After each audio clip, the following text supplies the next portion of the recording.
What's up everybody, hope you're having a great day. It's another day, another video, and in this video I'm gonna run over how to train at home and how to get the same results at home even if you do not have any type of gym equipment or very limited gym equipment. This is for any dancer who is out traveling a lot, do not always have access to gym, but still wants to get in shape, in better shape, or wants to just maintain their shape.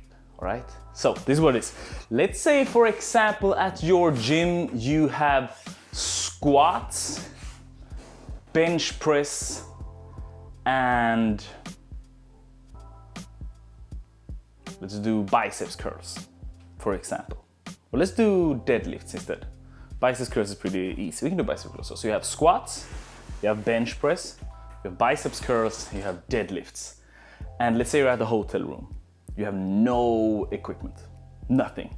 This is how you do all four of them. The only one that might be a little tricky, to be honest with you, might be the deadlifts. You might have to play around a little bit with it. Here we go. First thing you do, obviously bench press. It's obviously the one where you're laying down on the ground, or laying down on the bench. For you guys who do not know, you're laying down on the bench. Boom, you have your hands up in the air and you have a barbell, which is the tall or the long silver thing. You go here, boom, boom, you feel like Arnold Schwarzenegger. So now, if you're in this position, and I'm doing this with my arm, you as a dancer needs to understand and just look at this. It's exactly the same as doing this. Okay? So those two exercises are exactly the same. And the only difference between going to the gym and going to the training at home is that your body will easier get fatigued because you can manipulate the load, aka the weight, right? You can manipulate the external stress easier when you're at the gym. When you're at home, you got to go to failure. You always have to go to failure, and that's why it's so good with HIIT training, and dance-specific HIIT training will actually help you with just that. So I'm obviously moving here. Now, squats, you're having something on your back, boom, use the weights.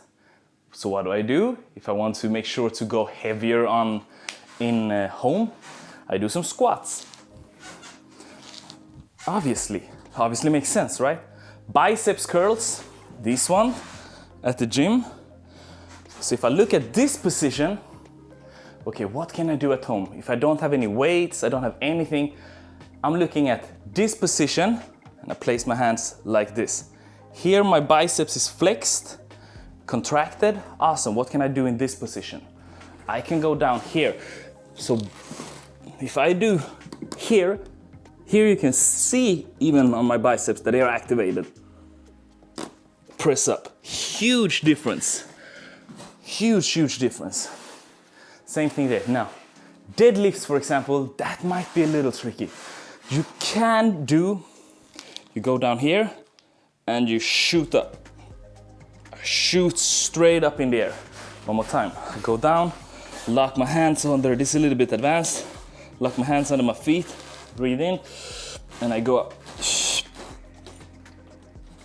What I do here, that I tense this part a lot. Try these at home. Try these at home. Yeah, but Sebastian, I don't want to do 400 squats because I'm very strong in my legs. Don't worry, champ. Another thing you can do to make it very much faster, this goes for anything. This goes for deadlifts, this goes for biceps curls, this goes for the push-ups, or for the squats or whatever, is that you're doing something that's called an isometric set before you're doing the other type of set, all right? So what you're doing is, for example, to me, you're doing squats, go down here. Not here, not up here, here, perfect position. And wait here for a minute. After a minute, if you don't feel anything, feel free to do 90 seconds. If you don't feel after 90 seconds, you're lying. After 90 seconds, just go straight up. 1, 2, 3, and add some repetitions after, because what's happening is that all of your muscle fibers starts to tense. Everything starts to tense. You're activating everything inside of the muscles. And then once it's time to get going, it's gonna be really heavy for you. Just trust me on that one. Another thing you can do to manipulate when you're at the home or at the gym or at a hotel room is that you use the resistance bands. Who this? Who this, mate?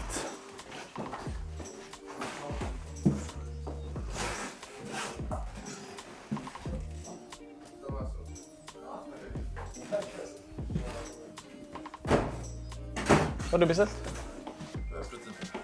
Ja, mer. Ja.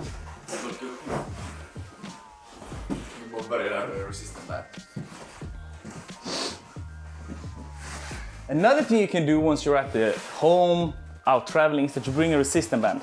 Yeah, but Sebastian, which resistance band should I buy? Anyone. Here is a non-looped resistance band. So if I want to do a deadlift now, for example, I put it here. Grab here, I pretend I have something here. I have a barbell here, I pretend. I go up, bam, squeeze my glutes. 3, 2, 1, go down. 1, 3, 2, 1. Very slow down, maybe. 1, 2, 3, 4, and 1, 2, 3, 4, and 1, 2, 3, 4, and 1, 2, 3, 4. Let's say you only have a looped band. Don't worry about it. Place this loop band around here. 1, 2, 3, 4. To have one each arm maybe. Maybe you just want to put it here. 1, 2, 3, 4. 1, 2, 3, 4. 2, 3, 4. Squeeze, squeeze, squeeze. The squeeze is extremely important. Like I said, you're activating all of your muscle fibers. Another thing you can do, oh, maybe you have both of them. Perfect, champ, here we go. Just add both of them. 3, 2, 1. 1, 2, 3, 4. 1, 2, 3, 4. Maybe even up here you want more. 2, 3, 4. 2, 3, 4. Same thing, of course, if you're doing a push-up, just put it over here. 1, 2, 3, 4. 1, 2, 3, 4. All of those things are things you as a dancer need to start to play around with, manipulate. Now you know this. Now you have several different ways to attack your body while you're out working out, while you're out traveling. You have now with resistance bands. You have without resistance bands. You have isometric work, which was the one where you were holding and just tensing. You have different tempos to play around with. You can go super slow, or you can go a little bit faster. Now, why is this working? It's working because your body has no idea what's happening. Your body is only responding to stimulus, outside stimulus.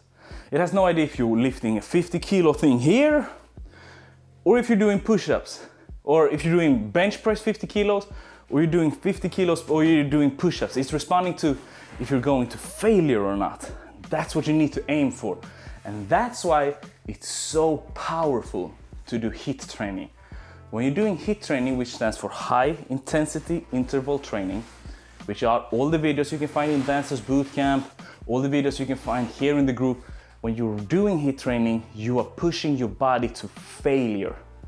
You're going full out because you're practicing your full out, right? This is what I always say.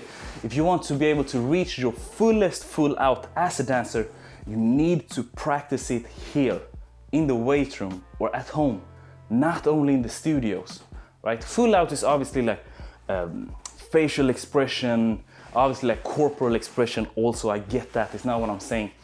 But you cannot take away the fact that the term full out requires a lot of energy and a lot of body control, and that's what you're practicing here, right? Not only on the dance floor or not only in the studio. HIIT training, Tabata workouts, same thing. Tabata is just a way of saying HIIT or a proper way of doing HIIT, so it's 20 seconds on, 10 seconds off. That should be everything. Now I don't feel I need to do a resume for you guys. You have everything. Rewatch this video if you need to. Remember, as always, by dancers for dancers. I see you in the next video.